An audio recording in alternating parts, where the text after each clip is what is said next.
이번 주 본문은 하나님을 사랑하고 이웃을 사랑하라는 본문입니다. 그것도 설명을 하고 이해를 합니다. 우리가 참 불행한 것이죠. 그 말은 우리가 종교인이라는 것이죠. 아니, 하나님 사랑하고 이웃 사랑하라고 그러면 사랑하는 거지 뭘 그걸 이해하고 설명을 합니까? 오늘부터는 하나님 사랑하고 이웃 사랑하는 시간으로 우리가 들어갑니다. 이 본문을 저는 제목을 그렇게 잡았습니다. 나는 길이요 진리요 생명이니 나를 따르라. 같은 얘기가 마가복음에 나오죠. 마가복음의 중심점은 참지혜는 종교 생활하는 것 아니다 이거예요. 예수님께서 이제 하나님 사랑하고 이웃을 사랑하라 이것이 가장 크고 첫째 되는 계명이다 이렇게 하시니까 서기관이 옳소이다 또 참인이다. 이 참이라는 말과 지혜라는 말은 구약에서는 통하는 말이에요. 그러고는 예수님께서 마음을 다하고 목숨을 다하고 뜻을 다하여 주 너의 하나님 사랑하라 그랬는데 그 목숨을 지혜로 바꿔서 대답했죠. 이렇게 마음을 다하고 지혜를 다하고 뜻을 다하여. 그러니까 성경을 그냥 이상하게 꼬아대지 않고 거기서 뭐 오묘한 것을 이렇게 발견하려고 하지 않고 어린아이가 읽듯이 읽는 사람은 성경이 말을 해와요.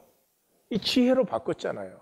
그러니까 마가복음에서 핵심점은 강조점은 지혜에 있는 거죠. 무슨 지혜예요? 하나님은 한 분이시니까. 하나님은 한 분이시면 모두가 하나님의 자녀죠. 하나님 밖에서 나온 건 있을 수가 없으니까. 모두가 하나님의 자녀니까 서로 사랑하는 게 당연하죠. 이것이 전체로 드리는 모든 번제물, 기타 제물, 다시 말해서 종교보다 훨씬 더 낫습니다. 이렇게 대답하니까 예수님께서 내가 하나님 나라에서 멀지 않도다. 이 종교의 저주를 봐야 돼요. 마태복음에서 예수님의 예루살렘 사역은 딱 한 가지 하신 거예요. 성전을 심판하신 거예요. 저는 이때까지 예수님이 예루살렘 들어오셔서 성전 심판도 하시고 뭐 무화과 나무도 저주하시고 뭐 비유도 많이 하시고 논쟁도 많이 하시고 이렇게 생각하고 있었어요. 근데 여기를 딱 보니까 마태복음이 말하는 것은 예루살렘 들어와서 예수님이 한 건 딱 한 가지 성전 심판하신 거예요. 종교를 심판하신 거죠. 그래서 이게 성전에 들어오셨을 때부터 얘기가 스토리가 좀 달라요. 마태의 강조는 내가 성전의 주인이에요. 예수님이 성전의 주인이세요. 그래서 다른 본문에는 없는 얘기가 나오죠. 그 성전에서 맹인과 전원 자들이 예수께 나오니까 고쳐주셨어요. 하나님의 임재 앞에 병든 자가 나오면 하나님이 당연히 고쳐주시죠. 조건이 있을 수 없죠. 하나님이 만드신 하나님의 자녀잖아요. 근데 너는 잘했으니까 고쳐주고 너는 못했으니까 안 고쳐준다. 이게 종교가 썩인 것이죠. 아니에요. 하나님 앞에는 나옴으로 그냥 고쳐주는 것이에요. 그런데 이때까지 성전에 고침이 있었어요? 없었잖아요.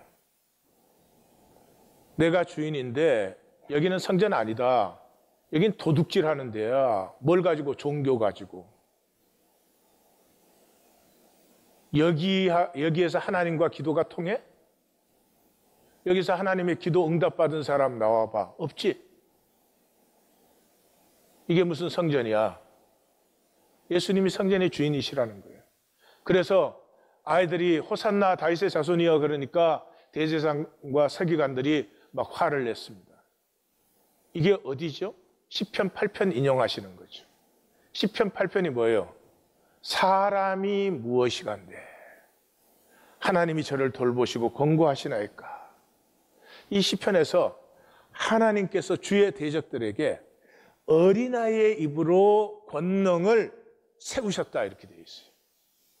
그러니까 참사람 그렇게 표현해야 되겠죠. 참사람은 어른들은 몰라요. 어른들은 너무 오염이 돼 있어서 저 사람 돈 많다 이러면 뭐 이렇게 뭐 번쩍 눈이 떠요. 저 사람 뭐 성공한 사람이다 뭐 이렇게 번쩍 떠요. 저 사람 봐 좋은 학교 생겼다. 번쩍 안 떼어져.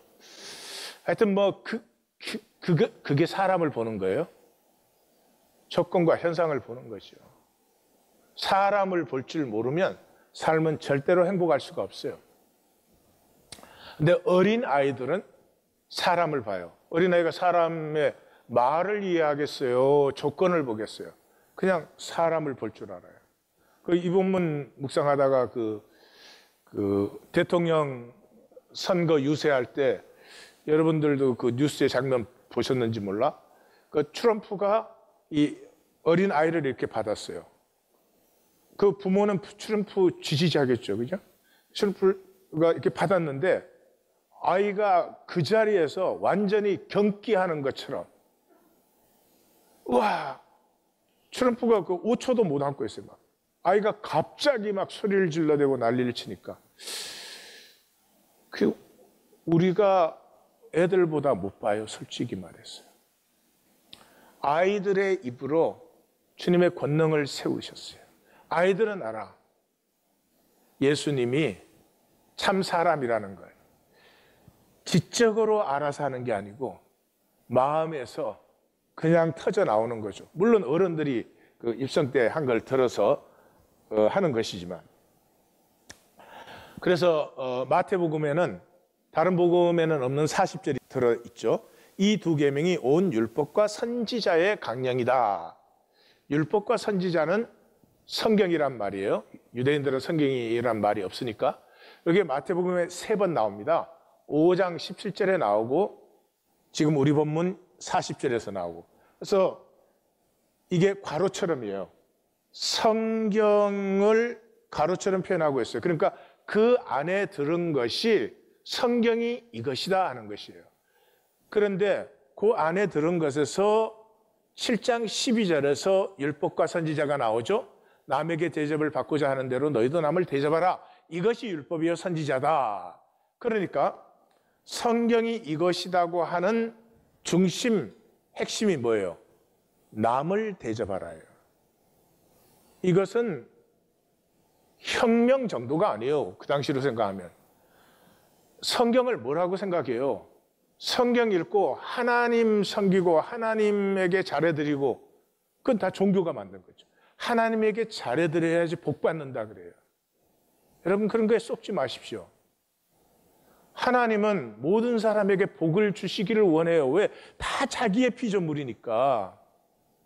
우리가 안 받는 거지 하나님이 안 주신 적이 없어요. 은혜와 복은.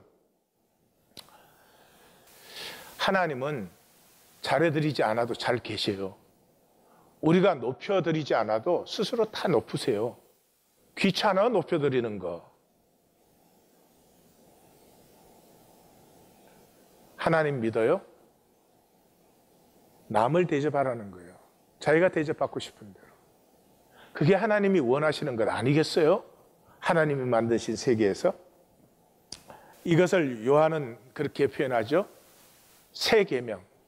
이 성경 전체가 한 새 계명에 딱 줄어버린 거예요. 그게 뭐예요? 서로 사랑하라예요. 서로 사랑하라. 사랑하면 행복하잖아요. 사랑하는데 불행해요? 이 종교인은 사랑하는 걸 손해라고 생각해요.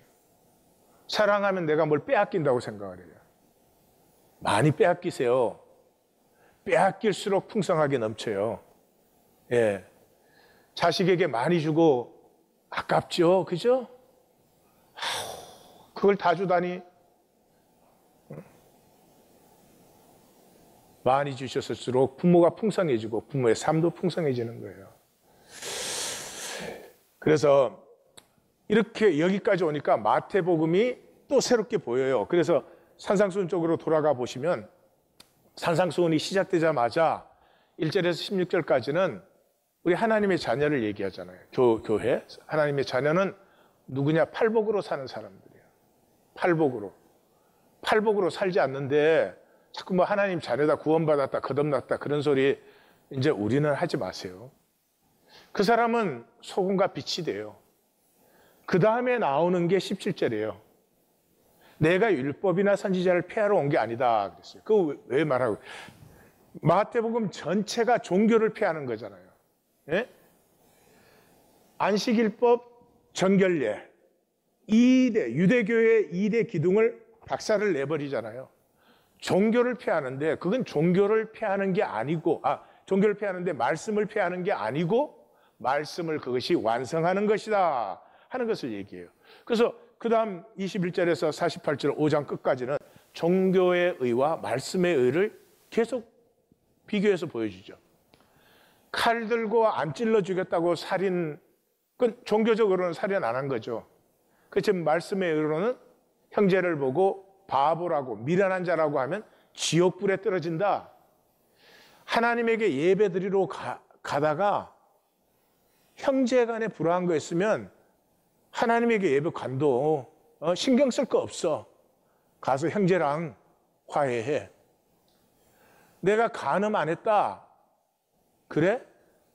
음욕을 품고 여자를 봤으면 간음한 거야. 맹세, 네가 뭘 맹세해? 너에게 무슨 신실함이 있어서 맹세를 해? 말이나 예스면 예스, 노면 노해. 눈에는 눈, 이에는 이. 그래? 이제는 오른밤 때리면 왼밤 돌려대. 겉옷 달라고 하면 속옷까지 주어. 억지로 오리 가자고 하면 심리를 가라. 원수를 미워하라고 되어 있지. 아니야. 원수를 사랑하고 위해서 기도해라. 그래서 총 결론이 뭐예요? 그래서 그러므로 하늘에 계신 너희 아버지의 온전하신 같이 너희도 온전하라. 종교는 이런 거 농담인 줄 알죠. 우리가 어떻게 온전해 뭐래요. 이게 무슨 말씀이에요? 말씀을 살라는 거예요. 말씀을 살라. 말씀을 사는 게 온전한 거예요. 말씀을 완성해서가 아니에요. 한 살짜리는 한 살짜리 수준으로 말씀을 사는 것이 완전한 것이에요. 그러므로 내가 말씀을 살면은 내가 완전한 거예요. 왜냐 그러면 내 수준대로 살 수밖에 없으니까. 이 성전을 심판하시는 예수님의 그 마음을 마태는 이렇게 표현을 해요. 이것이 크고 첫째 되는 계명이요. 그런데 율법사가 물을 때는 관사가 없었는데 예수님은 관사를 덜을 딱 갖다 붙여요. 여기 덜하는 것은 첫 번째고 가장 크고 그런 뜻보다도 그것이 전부다는 거죠. 이것이 계명 전체다. 뭐가? 하나님을 마음을 다하고 목숨을 다하고 뜻을 다하여 사랑하는 이것이 계명 전체다. 그것뿐이에요. 그것이 모든 계명을 이루어요. 근데 그 계명을 이루면 무엇을 하는 것이냐? 하나님은 추상적이니까 사랑할 수 없죠. 뭐 해드릴 수 없죠. 근데 그것을 우리가 삶에서 실천하면 무엇이 되느냐? 둘째도 그와 같으니 하오야스 아우타스, 하오야스 아우타스. 똑같다는 거예요. 첫째를 살려면 이것 하면 돼. 그런 뜻이에요. 그래서 마가는 둘째는 이것이니 이렇게 표현이 되어서 첫째가 있고 둘째가 따라오는 것처럼 되어 있어요. 누가복음도 또한 그렇게 표현을 했어요. 그러니까 마가는 베드로에게 배운 사람이죠. 그래서 복음서를 쓰니까 원리를 써요. 원리를 이해하고 알아요. 그런데 마태는 예수님과 함께 했던 사람으로서 그 원리에 예수님의 깊은 속뜻이 이것이야 하는 것까지 보여주는 것이 마태복음임을 그동안 졸면서 배운 것입니다. 그래서 마태는 이 긍휼을 강조하지 않아요. 예.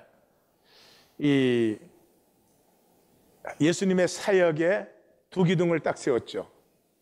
나는 긍휼을 원하고 제사를 원하지 않는다.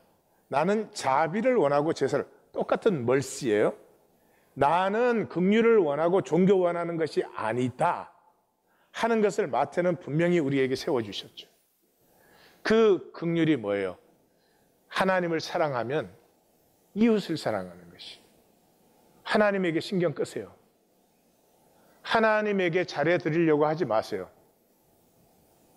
그 종교인들이 하는 짓거리들이에요. 자기가 무슨 하나님을 높여드릴 수 있는 것처럼. 또 남이 덜 높이는 것 같으면 이단이라고 뭐 공격도 하고 이래요.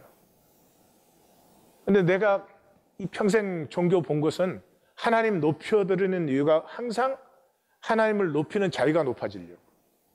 높여준 하나님은 귀찮으면 이렇게 뒤로 깔아뭉개더라고. 그래서 요한은 형제를 사랑함으로 사망에서 옮겨 생명에 들어간 줄 아느니라. 그게 무슨 말이에요?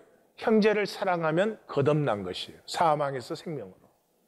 형제 사랑하지 않으면서 제발 거듭났다, 그런 소리 이제는 하지 마십시오. 이 마태복음 이제 전체를 보시면, 예루살렘 사역 전체를 보시면 성전을 심판하셨잖아요. 그랬더니 사내들이 나와서 무슨 권세로 이런 일을 했느냐? 거기에 대한 답변이에요. 전체가 답변이에요. 무슨 권위로? 내가 메시아 된 권위로, 그 말이에요. 그래서 예수님께서 자기가 메시아 되심을 두 번 표현해요. 첫 번째는 너희가 버린 돌이 모퉁이의 머릿돌이 되었다. 그래서 거기에 비유가 두 개 앞에 나오잖아요. 두 아들의 비유와 포도원 농부의 비유예요. 이 비유의 핵심은 뭐예요?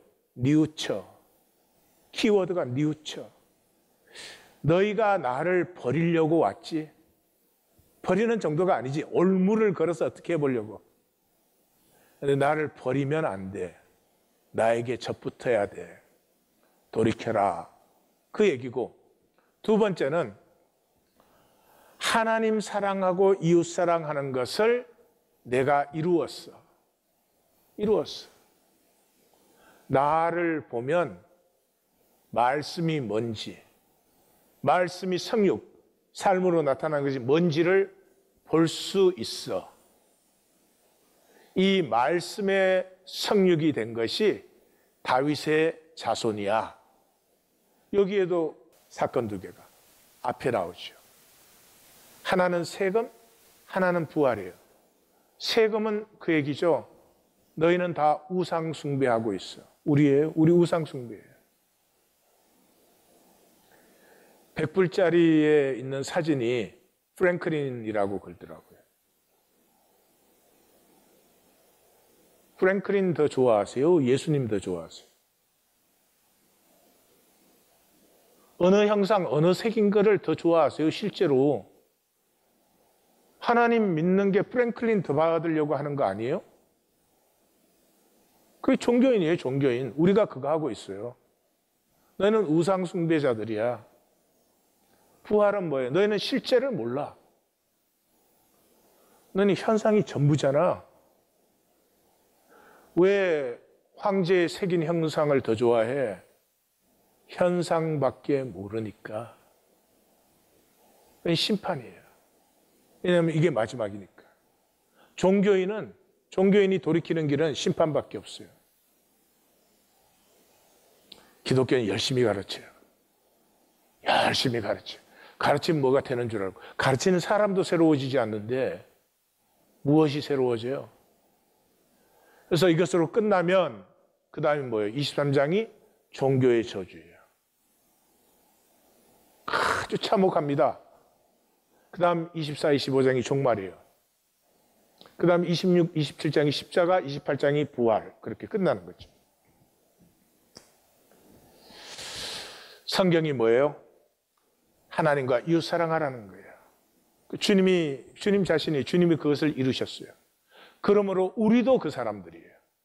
우리가 주님을 따르는 사람이라면, 믿는 사람이라면, 교회가 참 사람이 되었다면 우리는 사랑하는 사람들이에요. 자, 이 종교인들은 사랑하라 그러면 벌써 부담이 돼요. 거짓이기 때문에. 그러나 잠깐 스탑하고 우리의 마음을 좀 들여다보세요. 우리가 정말로 원하는 건 사랑하는 거예요. 정말로 미워하기 원하세요? 아니죠. 사랑할 때 행복해요. 떳떳하고 담대해요. 뭐가 못나서, 돈이 없어서, 뭐 집이 없어서 은근히 기죽는 사람은 그 사람의 문제예요. 그 사람의 문제. 사랑하면 그런 거 없어요. 엄마가 자식 사랑하는데 부끄러운 거 있어요? 학력 없는 엄마라고 부끄러워해요? 자식 사랑하는데?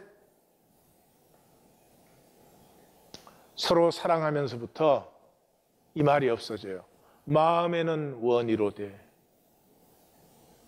마음의 원인 거 하면 되지. 누가 말려요? 누가 못하게 해요?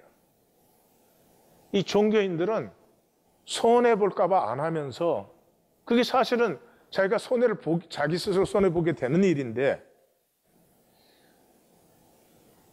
사랑하기를 원해요. 사랑할 때 행복하고 사랑할 때 내가 왜 사는지 왜 이 시간 이 땅에 이 모습으로 왔는지 알게 되고 시대의 표적 다시 한번 경고합니다. 지난주에 이어서 시대의 표적이라는 건 현상만 보고 숨은 실제를 못 봐요. 그건 고상한 말이고 마음을 못 봐. 마음을 못 봐. 왜 그렇게 현상에 중독이 될 수 있어요? 코드화시키기 때문에. 코드화시키기 때문에. 지금 기독교는 대부분이 마귀의 본성을 살아요. 거짓과 분열 이 이대 본성을 살면서도 옳다고 주장해요. 왜? 코드에 맞으니까. 그러니까 코드를 만드는 이유가 실제를 부인하기 위해서. 그래서 코드는 역사별로 달라요. 우리 남북전쟁 때는 노예 해방이 코드였고 지금 이 시대는 뭐예요? 그 동성애와 낙태예요. 동성애와 낙태가 잘못이죠. 모든 낙태는 잘못이라고 말할 수 없어요. 어떨 때는 생명을 구하기 위해서 낙태해야 될 때도 있잖아요. 어쨌든 잘못이라면 하나님의 사람들은 어떻게 해야 돼요? 그 사람 더 섬겨주고 섬기면서 뭐를 만나요? 내가 더 큰 죄인이구나. 이 사람 잘못했다고 생각했는데 섬기면서 보니까 사람들이 코드화 안 시키고 상관 안 한다고 마음대로 거짓으로 생각하고 거짓말을 밥 먹듯이 하고 속으로는 미워하면서도 겉으로는 안녕하세요 그러고 내가 죄인 중에 계시구나 그걸 만나죠. 그게 신앙생활이지 어떻게 나는 코드에 맞으니까 어렵고 너는 잘못된 거야 이럴 수 있어요. 지금은 두 무화과의 시간입니다. 종교인은 더욱 종교화되고 있습니다. 삶이 없어요. 왜요? 성찰하지 않으니까. 코드만 맞으면 되니까 자기 마음을 스스로 성찰하지 않아요. 근데 성찰하는 사람은 심판을 만나죠. 심판을 만나서 깨어지면 마음이 회복돼요. 그 심판을 우리의 생각은 심판을 피하고 유리해요. 그래서 생각은 코드화를 만들어 놓고 나는 맞는 코드를 가졌으니까 나는 옳고 너는 코드에 틀리니까 너는 잘못된 것이다 이렇게 하죠. 그런데 생각은 심판을 피하지만 삶은 살기 시작하면 심판을 만날 수밖에 없어요. 박완서 씨의 나의 가장 나종신인 것 하는 그 작품에 엄마가 이 아들이 얼떨결에 따라 나갔다 죽어요. 그래서는 졸지에 이제 민주투쟁 영웅이 되고 엄마는 민주투사의 엄마가 되고 뭐 이래요. 그래서 막 그 붕붕 떠서 댕기면서 다른 집 아들 뭐 이렇게 얘기 들으면은 또 어떤 다른 아들은 또 판사 검사 된 아들이 이제 소식을 들으면은 야, 요즘 판사 검사 뭐 정부의 그 하수인 노릇하고 불쌍한 것들 뭐 이러면서 우리 아들 장례식 봤지 그 장엄한 장례식 100만 학도가 나와서 내가 세보니까 100만에서 하나 떨어지더구만. 그러던 엄마가 명예라는 자기 친한 친구와 함께 이 뺑소니 차에 치여가지고 전신불구가 된 아들을 돌보는 자기 동창을 찾아가게 됩니다. 이 뺑소니 차니까 보상이 없어가지고 이 돌보느라고 가산 다 탕진하고 판자촌에서 살고 있는데 그 자기 동창은 파파 할머니가 돼 있어요. 그래서 이제 그 준비해간 그 파인애플을 그 아들에게 먹이고 엄마가 먹이자마자 이 아들을 이렇게 굴려요. 왜냐 그러면 이게 사람이 스스로 못 움직이면 모든 몸무게가 짓누르기 때문에 욕창이 생겨요. 그래서 이걸 아들을 굴리면서 그 마사지를 막 해주는 그런 부분인데요. 여기 은하계 주문이라는 게 나와요. 저게 뭐냐 그러면 어쩌다가 이제 아들이 죽은 슬픔이 확 닥치면 은하계 주문을 하는 거예요. 뭐 지구의 크기는 얼마, 근데 태양계의 크기는 얼마? 내 은하계의 크기는 얼마? 그 우주의 크기는 얼마? 그러다 보면은 이 지구는 먼지털보다 작은 거야. 그 먼지털보다 작은 데서 뭐 죽었으나 살았으나 뭐 별로 상관없다. 이렇게 이제 그걸 은하계 주문이라고 그래요. 독한 세상이에요. 울지도 못해요. 웃지도 못해요. 끊임없이 꾸며대야 돼요. 제일 잘 꾸미는 사람들이 종교인들이죠. 개념으로 만든 이 세상, 개념이라는 건 짝이 있어야 되는 거거든요. 밝다 생각하려면 어두움이라는 개념이 없으면 없죠. 그래서 모든 게 이겼다 졌다 옳다 그러다 좋다 나쁘다 많다 적다 높다 낮다 크다 작다 잘났다 못났다. 여기서 이게 두 번째로 들어가면 비참하잖아요. 졌다 그러다 나쁘다 적다 뭐 이건 비참하잖아요. 그러니까 모두가 이 허상의 개념에서 이겼다 옳다 좋다 뭐 잘났다 잘한다 뭐 이거 하는 척 하는 거예요. 아니 삶에 그런 게 어디 있어요. 그건 개념이고 삶에는 옳은 면이 있으면 안 옳은 면이 같이 있게 되어 있어요. 내가 아주 잘난 점이 있다면 못난 점이 같이 있게 되어 있어요. 실제를 보면 이 현상이 쓰러지는데 실제는 아픔이거든요. 그 아픔을 피하려고 계속 개념으로 살아요. 개념으로 살려면 어떻게 해요? 적을 만들어야 돼요. 너가 있어야 내가 있으니까. 그래서 이 적은 없애야 하는 존재들이에요. 이게 역사의 비극이에요. 이 실제는 모든 게 어울려서 신비와 조화로운 데인데 인간 개념으로 이렇게 이분화시켜가지고는 나는 좋은 편이고 너가 나쁜 편이다. 뭐 그래서 인간 역사는 뭐 나치, 인종차별, 냉전, 이 조지 오웰의 1984, 이문열 씨의 영웅시대 이런 게 다 이런 비극을 말해주는 거죠. 영웅시대는 주인공 이동영이 이 천석군의 아들이에요. 역시 그 천석군의 딸인 정인이도 동영이 한번 보고 반해가지고 이게 결혼을 해요. 근데 이제 그 동경 유학하면서 이동영이는 사회주의자가 돼가지고 그 한국 돌아와서 서울에 살면서 막 그 추수 때가 되면 기차로 바리바리 그 곡식 천석군이니까 올라와요. 그럼 그거를 자기 집 일꾼들과 근처에 가난한 사람들에게 전부 나눠줘요. 근데 자기 와이프 정인이까지도 이렇게 줄을 서서 그 배급을 받아야 돼요. 그런데 자기는 운동을 하니까 하루에 쌀 한 말 밥을 하는 거예요. 하도 사람이 드나드니까. 그러니까 이 부인이 뭐 감당을 못해요. 그러니까 하인을 하나 쓰라고 그래요. 근데 이 와이프는 뭐 이 사회주의 이론을 전혀 모르는 사람이에요. 개념은 모를수록 실제에 가까워. 그래서 그 와이프가 그런 말을 해요. 그러면 노동착취 아니냐고. 그러니까 이제 동영이가 노동착취 아니다. 칼 막스도 하인을 두었다. 이제 그래요. 그러니까 그러면 우리가 그 사람을 쓰면은 도대체 사례를 얼만큼 해야 되는 거냐? 얼만큼 해야 노동착취가 안 되는 거고 어떤 일까지 시킬 수가 있고 어떤 일은 시켜서는 안 되는 일이고 동영이가 아무 말도 못해요. 이 철저한 혁명주의자가 아무 말도 못해. 개념으로는 다 아는데 실제는 감이 하나도 없는 거지.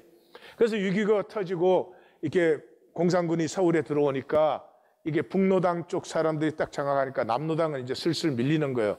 그래서 저 학교도 없고 건물도 없고 학생도 없고 교수도 없는 S대 농대 학장으로 이렇게 이동영이는 밀려가요. 그래서 이동영이는 상관 안 해. 이 사회주의 꿈만 이루어질 수 있다면 자기는 정말 무익한 종이 돼도 괜찮다 그런 사람이에요. 그런데 이제 유엔군이 들어오고 퇴각해 나가니까 자기 엄마와 이 자기 처와 세 아이는 남겨두고 여기는 북한으로 도피할 수밖에 없잖아요. 근데 도망가다가 이제 북에서 지령이 내려와요. 다시 남쪽으로 가서 유격대와 조인해서 투쟁하라. 그 유격대에 들어갔다가 김철이를 만나요. 김철이는 이 동경 유학 시절부터 철저한 사회주의자고 그 다음에 이 사람이 뭐 학도병, 팔로군, 빨치산 그러니까 이 혁명투사로서는 최고의 엘리트 계급장을 가진 사람이에요. 근데 이 김철이가 이렇게 탁 만나는데 느낌이 달라졌어요. 너는 아직도 이념과 혁명과 피에 대해서 열정이 있느냐 이렇게 물어요. 내가 알고 보니까 그 여교사, 학교 여교사를 사랑했는데 그 여교사의 오빠가 국군 중령이에요. 근데 그 사람이 피해 나갈 수 있도록 조금 도와줬어. 그것 때문에 숙청을 당하거나 사형을 당할 수밖에 없는 그런 입장에 지금 있는 거예요. 그래가지고는 그 전투에 나아가서 막 살려고 싸우는 게 아니라 죽으려고 싸워서 전사해버려요. 그러니까 자살한 거죠, 사실은. 그러는 동안에 남은 가족들은 이제 정인이 친정으로 도피해 가는데 친정도 이 동영이 때문에 박살이 나버렸어요.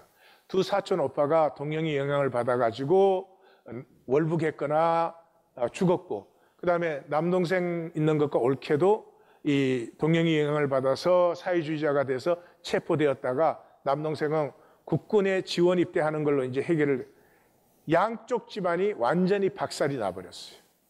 그래서 그 친정 아버지가 그 시모와 이 정인이와 아이들을 쉬고 치료될 수 있도록 다 돌봐주고 몸이 괜찮아지니까 이런 악연이 어디 있느냐. 이 두 사람의 결혼으로 두 가문이 완전히 멸망해버린 거죠. 이런 악연이 어디 있느냐. 그러니 떠나달라고 해요. 그 뭐 당연한 거죠. 그래서 이제 떠나서 고향으로 돌아오는데 고향 언덕의 그 절벽 끝에 거기에 서요. 그리고 그 시어머니가 이렇게 동영이는 이제 북에서 살 것이고 우리는 여기서 산다. 그러니까 우리는 우리로 살아야 된다 이래요.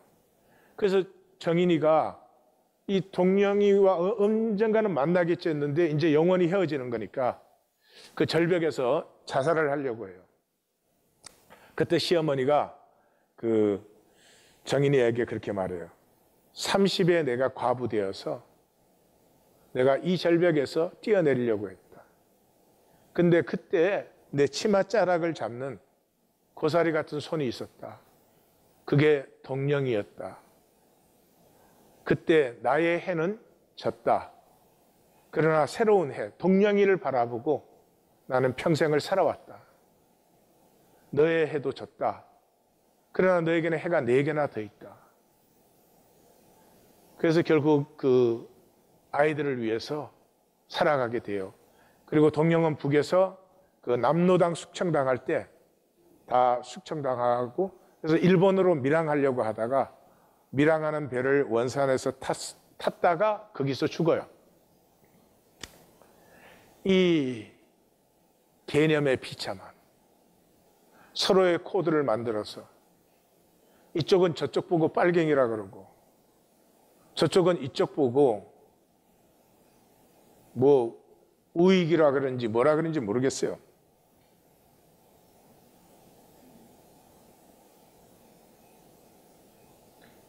제가 이 말씀드리는 것은 시대의 표적을 보시라는 거예요. 지금 이 시대에 이 거짓과 분열로 사람을 서로 사랑하는 것이 아니라 대입하고 적대하고 미워하게 하는 것에 미국 복음주의 기독교와 한국 보수 기독교가 앞서 있다는 것이죠. 제일 열심히 하는 사람. 삶은 살지 않아.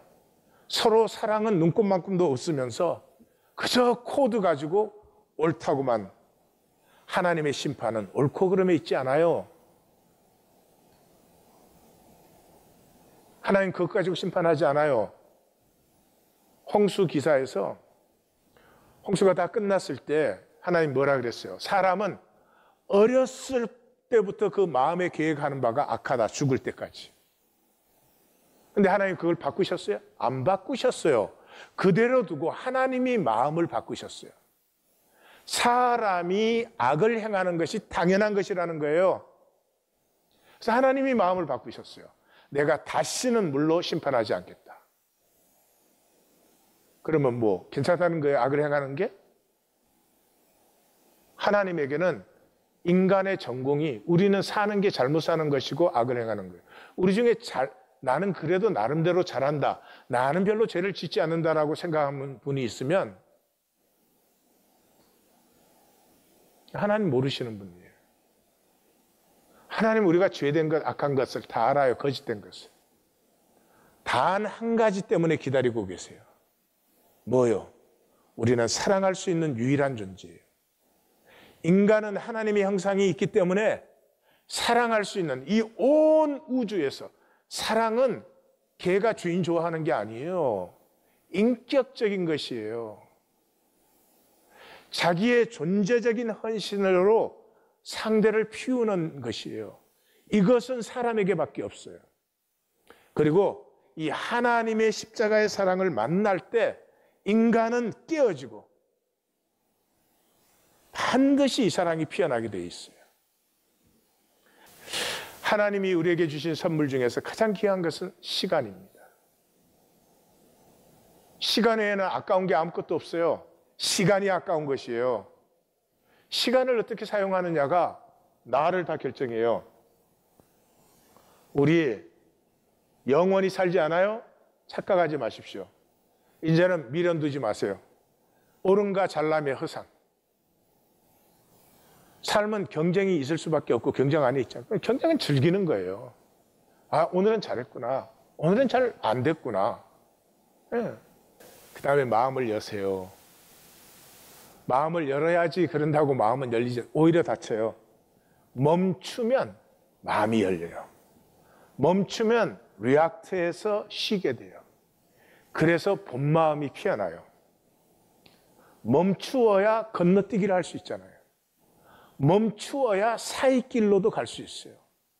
멈춤이 없는 사람은 맨날 쳇바퀴 도는 그 삶을 왔다 갔다 하는 거예요. 자기는 굉장히 열심히 사는 것 같지요. 사는 건 아무것도 없는데. 표현하기가 어려워서 김상용 씨의 시를 나누겠습니다. 나무로 창을 내겠소. 밭이 한참 가리. 괭이로 파고 호미론 김을 매지요. 구름이 꼬인다. 고가 빠진 거예요. 갈리가 있어. 새의 노래는 공으로 들으라오. 강냉이가 이끌랑 함께와 자셔도 좋소.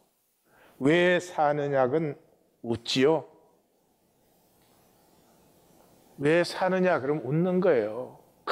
나는 막 끝까지 잘 살았어. 절대로 잘못 산 게 없어. 막 나는 막 오라. 나는 잘못된 게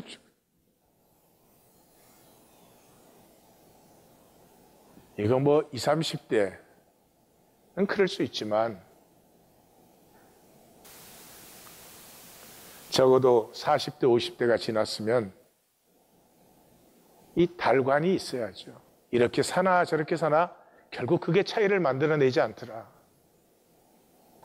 내 중심에 무엇이 있느냐? 그것이 진정한 차이를 만들어내는 것이죠. 사랑을 우리가 피하는 이유는 아프기 때문이죠. 아픔은 사랑의 중심 본성입니다. 자식을 사랑하기 때문에 자식 때문에 아파하지요. 아프리카에 있는 아이 때문에 아파할 리는 없지요. 그래서 이 아픔을 피하려고 마귀의 종노릇을 해요. 힘이 있으면 내가 아프지 않고 너를 아프게 할 수 있거든요. 대부분의 가정에서 이것이 일어나고 있어요. 아이들이 어릴 때. 힘이 있으면, 그 말은 오르면 안 아플 수 있거든요. 예수님께서 베드로 보고 그랬죠. 사단아 내 뒤로 물러가라. 너는 나를 넘어지게 하는 자로다. 내가 하나님의 일을 생각하지 아니하고. 하나님의 일이 뭐예요? 십자가죠. 이 복음서에서는 십자가죠. 십자가가 뭐예요? 아픔이죠. 아픔. 그래서 누구든지 나를 따라오는 사람은 자기를 부인하고 자기 십자가를, 자기 아픔을 지고 나를, 아픔을 피하는 사람이 어떻게 생명을 살아요? 아픔을 피하는 사람이 어떻게 예수를 살아요? 불행하게도 오늘 우리는 아픔을 느끼지 못하는 생명의 문둥병 시대에 들어 있습니다. 상과 아픔은 모르는 척하는 정도가 아니에요. 울지도 못해요. 울면 비참해지니까, 울면 약하게 보이니까. 그래서 무감각, 무감동, 무책임. 삶이 무가치해졌어요. 자녀들에게 뭐라고 말씀하시겠어요? 아버지는 이것을 위해서 살았다 할 때 무슨 얘기 해 주시겠어요? 나는 악착같이 돈 벌려고 살았다 이러시겠어요? 그럴 수는 없잖아요. 지상의 7교회에 보내는 메시지의 마지막 부분이 뭐예요? 나는 내가 뜨겁든지 차갑든지 하기를 바래. 차지도 않고 뜨겁지도 않으니 너를 정말 견딜 수가 없구나.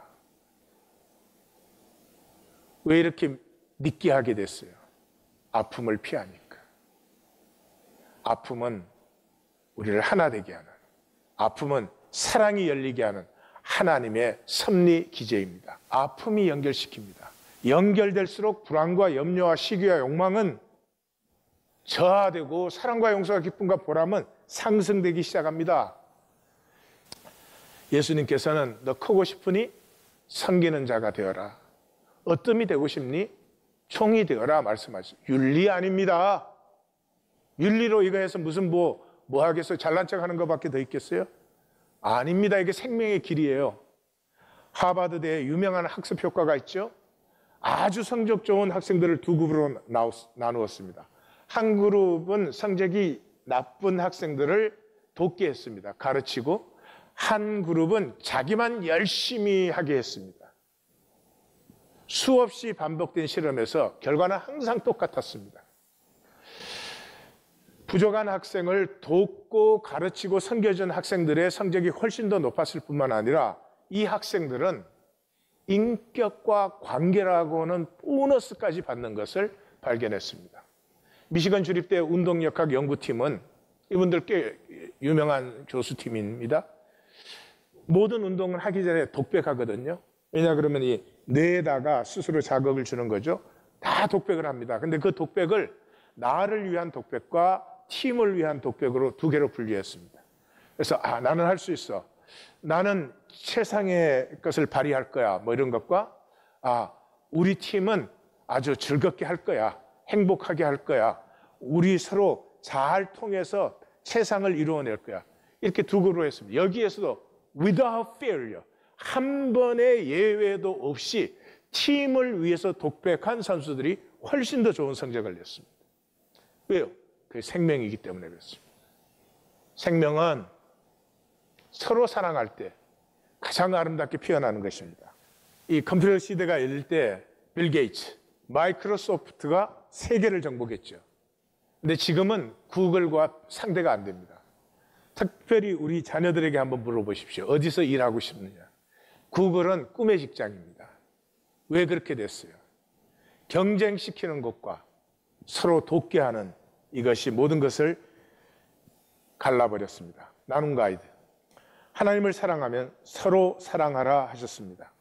어떻게 이 말씀을 이해하고 설명합니까? 사는 것입니다. 예수님처럼. 학력, 성취, 조직 아무것도 없었던, 또 만들지도 않은 예수님처럼. 그러나 어떤 위인 성인도 따를 수 없는 수많은 삶의 변화, 어떤 의사 치유자도 비길 수 없는 수많은 치유와 회복, 어떤 영웅 정복자도 넘볼 수 없이 세계와 역사를 품었습니다. 이제까지 헛것을 살았습니다. 집 나간 탕자의 취업 열매의 시간이었습니다. By the way, 세상은 우리를 가난하게 합니다. 몇 사람의 토큰으로 기적 같은 거부들을 만들어내지만 대부분은 가난하게 살게 합니다. 그래야 컨트롤이 되잖아요. 하나님은 누구도 가난하게 하지 않습니다. 만약에 지금 가난하면 말씀으로 자신을 점검하시고 돌아보셔야 됩니다. 하나님은 우리가 우리의 시간과 에너지를 먹고 사는 데 쓰기를 원하지 않습니다. 내 삶과 존재의 의미와 가치를 피우는 데 쓰기를 원하십니다. 이제 돌아옵니다. 자격 없는 자로서. 우리가 무슨 자격이 있어서 이제 하나님 사랑하고 이웃 사랑하고 그 서로 사랑으로 들어간다는 얘기 아닙니다. 자격이 없는 것을 만났기 때문에 하나님을 사랑하고 이웃을 사랑하며 서로 사랑을 삽니다. 오늘은 나눔이 아니고 서로 살기를 다짐한 후에 서로를 격려하고 기도해 주십시다.